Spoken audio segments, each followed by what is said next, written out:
உண்மைகள் முதலில். இது உங்கள் ஃபர்ஸ்ட் நியூஸ் தமிழ். உலக செய்திகள் மற்றும் உள்ளூர் செய்திகளுடன் நான் கீர்த்தனா. முதலில் தலைப்புச் செய்திகள். ட்ரோன் விமானங்களுக்கு புதிய ஒழுங்குமுறை வேலை திட்டம். வணிக பயன்பாட்டு ட்ரோன்களுக்கு கட்டாய பதிவு. சிவில் விமான போக்குவரத்து அதிகார சபை. ஸ்ரீலங்கா எக்ஸ்போ 2026 முதலீட்டாளர்களை ஈர்க்கும் முயற்சி. இலங்கை பாகிஸ்தான் T20 இறுதிப் போட்டி இன்று. தொடரை சமநிலைப்படுத்த இலங்கை தீவிரம்.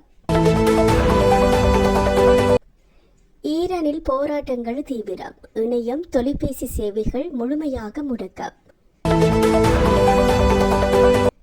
சிரியாவில் ISIS இலக்குகள் மீது அமெரிக்கா தாக்குதல். பயங்கரவாத தடுப்பு நடவடிக்கை. ISS இருந்து அவசர மருத்துவ மீட்பு. 25 ஆண்டுகளில் முதல் முறையாக நாசா நடவடிக்கை. இலங்கை வளிமண்டலவியல் திணைக்களத்தின் தகவலின்படி இன்று நாட்டின் பல பகுதிகளில் மழை பெய்யும் சாத்தியம் காணப்படுகிறது. இனி விரிவான செய்திகள். ட்ரோன் விமானங்களின் பயன்பாட்டை ஒழுங்குபடுத்தும் நோக்கில் முறையான தேசிய வேலை திட்டம் ஒன்றை அறிமுகப்படுத்த நடவடிக்கை எடுக்கப்பட்டுள்ளதாக சிவில் விமான போக்குவரத்து அதிகார சபை தெரிவித்தது. இதுகுறித்து கருத்து தெரிவித்த அந்த அதிகார சபையின் பணிப்பாளர் நாயகம் கேப்டன் தமிந்த ரபுக்வெல்ல, வணிக ரீதியான பெறுமதி கொண்ட அனைத்து ட்ரோன் விமானங்களும் கட்டாயமாக பதிவு செய்யப்பட வேண்டும் என கூறினார். ட்ரோன்களின் பாதுகாப்பான பயன்பாடு, வான்வழி பாதுகாப்பு மற்றும் தனியுரிமை பாதுகாப்பு ஆகியவற்றை உறுதி செய்வதே இந்த வேலை திட்டத்தின் முக்கிய நோக்கம் எனவும் அவர் விளக்கினார். எதிர்வரும் காலத்தில் ட்ரோன் இயக்குநர்களுக்கான வழிகாட்டுதல்கள், அனுமதி நடைமுறைகள், சட்ட ஒழுங்குகள் அறிவிக்கப்படும் எனவும் சிவில் விமான போக்குவரத்து அதிகார சபை தெரிவித்துள்ளது.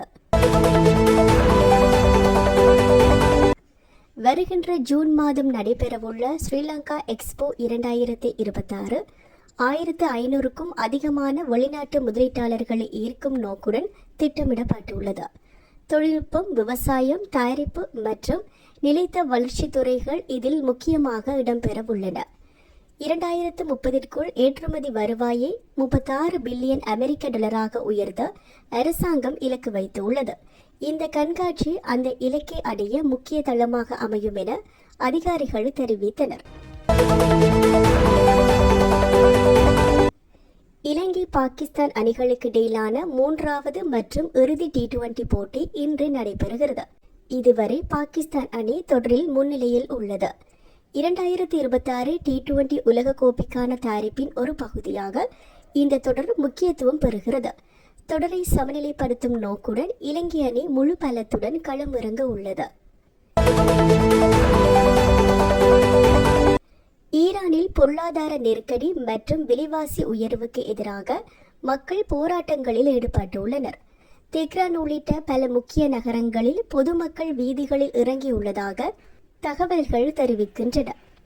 நிலைமையை கட்டுப்படுத்த அரசாங்கம் நாடு முழுவதும் இணையம் மற்றும் தொலைபேசி சேவைகளை முடக்கியுள்ளது. இதனால் அத்தியாவசிய சேவைகளும் பாதிக்கப்பட்டுள்ளதாக சர்வதேச ஊடகங்கள் செய்தி வெளியிட்டுள்ளன. சிரியாவில் செயல்பட்டு வரும் ISIS பயங்கரவாத அமைப்பின் இலக்குகளை குறிவைத்து அமெரிக்க படைகள் வான்வழி தாக்குதல் நடத்தியுள்ளன.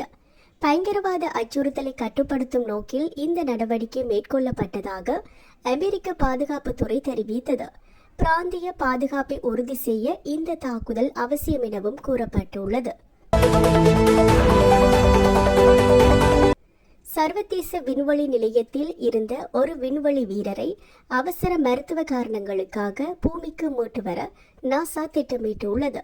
கடந்த 25 ஆண்டுகளில் இதுவே முதல் மருத்துவ மீட்பு நடவடிக்கையாகும்.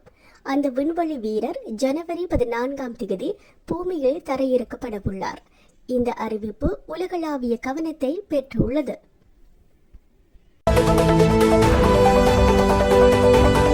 இன்றைய முக்கிய செய்திகளுடன் ஃபர்ஸ்ட் நியூஸ் தமிழ் செய்தி வாசிப்பு இத்துடன் நிறைவடைகிறது. மேலும் உண்மையான துல்லியமான செய்திகளுடன் நாளை மீண்டும் சந்திப்போம். நான் தர்ஷி. வணக்கம்.